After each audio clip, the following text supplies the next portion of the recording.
অর্থের অভাবে একসময় এসএসসি পরীক্ষা দিতে পারেননি। স্কুলের গণ্ডি পেরোতে না পারায় কিছুদিনের জন্য কাঠ ব্যবসায়ের সঙ্গে জড়িত ছিলেন।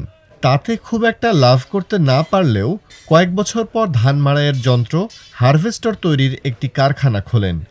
এরপর তাকে আর পেছনের দিকে তাকাতে হয়নি। বলছিলাম নওগাঁর ধামইরহাট উপজেলার দক্ষিণ চকজদু এলাকার বাসিন্দা মোহাম্মদ সানোয়ার হোসেনের কথা।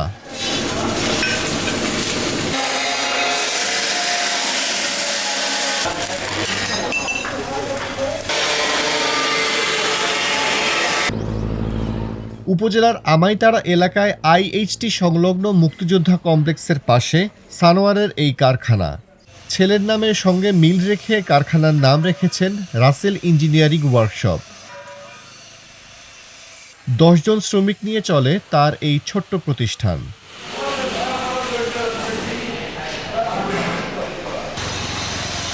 বোরো মৌসুমে আশপাশের বিভিন্ন জেলা থেকে ক্রেতারা আসছেন ধান মাড়াইয়ের জন্য হারভেস্টর মেশিন কিনতে। নিতে আসছি এখানে মারাই মেশিন নিতে আসছি। অন্য কারখানার থেকে অন্য জায়গায় দেখছি, ওই জায়গায় থেকে এই জায়গায় আপনার গাড়ি ভালো, মান ভালো, তো আমরা এই জন্য ভালো দেখে আসছি আমরা এখানে গাড়ি নিতে আর কি। আমার ভিডিওর মাধ্যমে চলে আসছি, ভিডিও ভালো লাগছে, এই বিদায় চলে আসছি। রাসেল ভাইয়ের কথা সুন্দর আছে, এই কারণে গাড়িটা বানাইতে দিলাম। এখানে আরও অনেক ঘর আছে, আমি ডাইরেক্ট এখানেই চলে আসছি। সানোয়ার জানান, বোরো মৌসুমের আগেই হারভেস্টর মেশিন বিক্রির চাপ বেড়ে যায়। এই মৌসুমে 50টি অর্ডার নেওয়া হয়েছিল। সেগুলো রং করা শেষ হলে ক্রেতারা এসে নিয়ে যাবেন। আমাদের এখানে সারা বাংলাদেশের কাস্টমার আসে, তো আসলে যে গাড়িগুলো আমাদের বাইরে যায় সেই গাড়িগুলো খুবই হাই কোয়ালিটি তৈরি করা লাগে। আর আজকে কারেন্টের ডিস্টার্ব এবং বিভিন্ন কারণে কিন্তু আমাদের হয়তো একদিন 2 দিন লেট হতে পারে। তো যাই হোক, আমরা কিন্তু যে কটা গাড়ি তৈরি করি সব কটা গাড়ি খুবই হাই কোয়ালিটিভাবে তৈরি করি, কারণ একটা গাড়ি যখন মাঠে চলে তখন মাঠে কিন্তু প্রতিযোগিতা হয় যে কার মেশিনটা ভালো চলতেছে। তো সেক্ষেত্রে আমরা চেষ্টা করি সর্বোচ্চ ভালো মেশিন একটা তৈরি করার এবং মাঠে যাতে রেজাল্ট ভালো হয়, ধান পরিষ্কার হওয়ার সময় যেন ধান না যায়।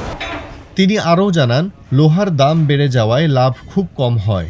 তার তৈরি হারভেস্টর মেশিনে ধানের পাশাপাশি গম, সরিষা, কালাইসহ জিরাও মাড়াই করা হয়। এছাড়াও ভুট্টা মাড়াই করার জন্য আলাদা করে ভুট্টা মেশিনও তৈরি করা হয়।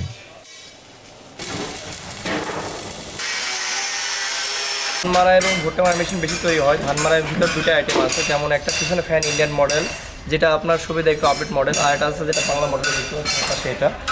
তো কাস্টমার ফেরার সময় চলে আসছে। আমাদের আজকে প্রায় 6টি গাড়ি রং হবে এবং ডেলিভারি হবে। তো ইনশাল্লাহ আমরা আজকে ডেলিভারি করে ফেলবো।